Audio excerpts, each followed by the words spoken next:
Burnout and anxiety cause businesses to lose millions in revenue every month. This is partly because by being human in an automated world that is designed for machines. Human beings placed in the right context with the right resources have infinite potential to be productive, innovative, and creative. How many people in your team or organization are silently spiraling deeper into this dark hole? And how much money, time, resources, and skills are you losing? It is a basic human need to work and be productive. When we do not have purpose or lose our purpose, it leads to destructive habits and behavior that leads to withdrawal, anxiety, burnout, and depression. To return to yourself, it takes a process of moving from your head to your heart and back into your body. 2020 has been a time of uncertainty, whirlwind change, tragedy, and incredible stress. If you think back to what your plans and aspirations were in January this year, for many people, their focus and their reality have now changed and shifted. I have personally been on many life journeys, and I like to think that I have found myself in my personal life. But at work, I was becoming more and more isolated and disengaged. Each time I engaged, something would happen and I would slide back into disengagement.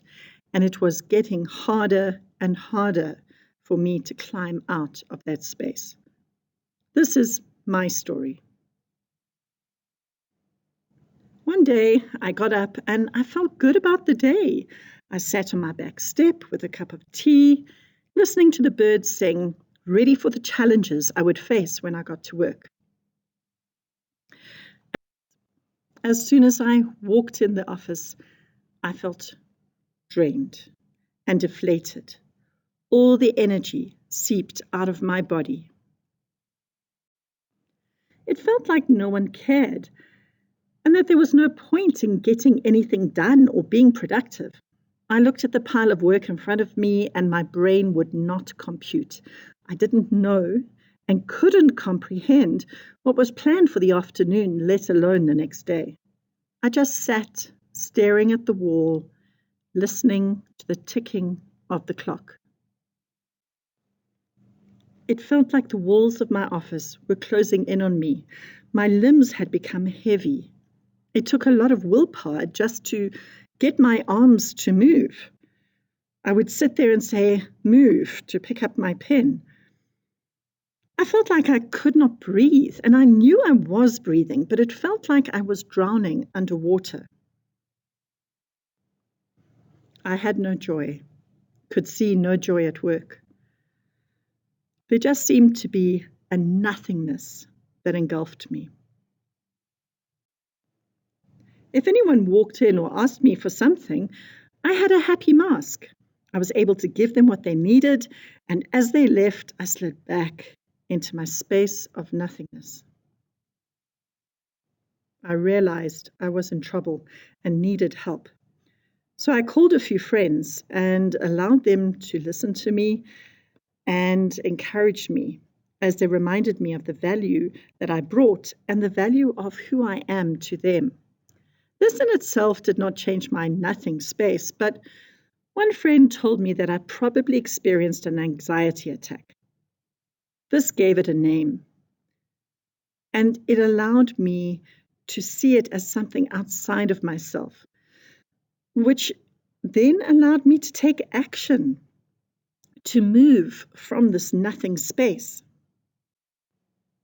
I started increasing time of prayer and contemplation as I reconnected with my spiritual self, of who I am in my Creator and what I bring to the world.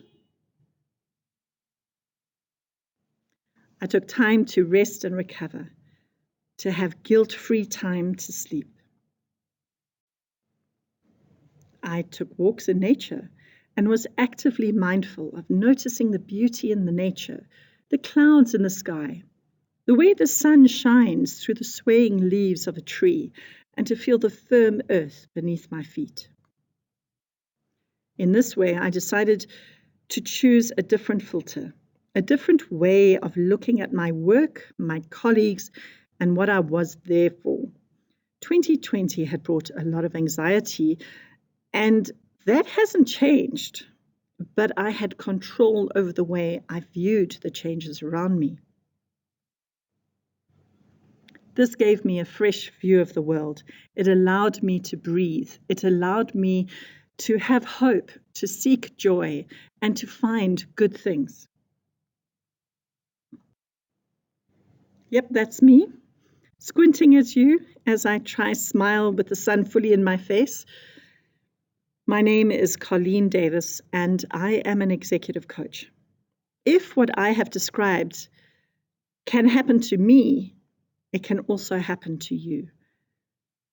Let's stop the code of silence behind work-related anxiety and burnout. Stop and reflect. What can you do? If you have recognized what I have described, it means that you also are in trouble. What is your support group like? Who have you reached out to? So firstly, reach out for help. You cannot go through this process alone, and it is a process. Secondly, understand that there are different stages of burnout. When the warning signs show themselves, know and recognize them and do something about them. Drinking more wine and coffee while avoiding social contact will not help. Take a breath. Create a support circle around you. Join a workshop in a community. Learn more about resilience, about mindsets, about wellness, about hope. For example, we have a resilient mindset workshop happening in January. If you're interested, you can find more information on Quicket under Resilient Mindset. I have collaborated with Sean Waters from Stress Less Clinic and Athena Mazarakis from Embodiment Now, and we've created a great program for you to find out more, not only about burnout, but also what you can do to start that process, to continue the process, to build resilience. You can also find information like listening to podcasts. That's my podcast called the Human Leader Podcast, and you can find it on all the podcast platforms. We all have a story. It makes us uniquely human. What is yours? Have you shared it? Reach out and share. Thank you.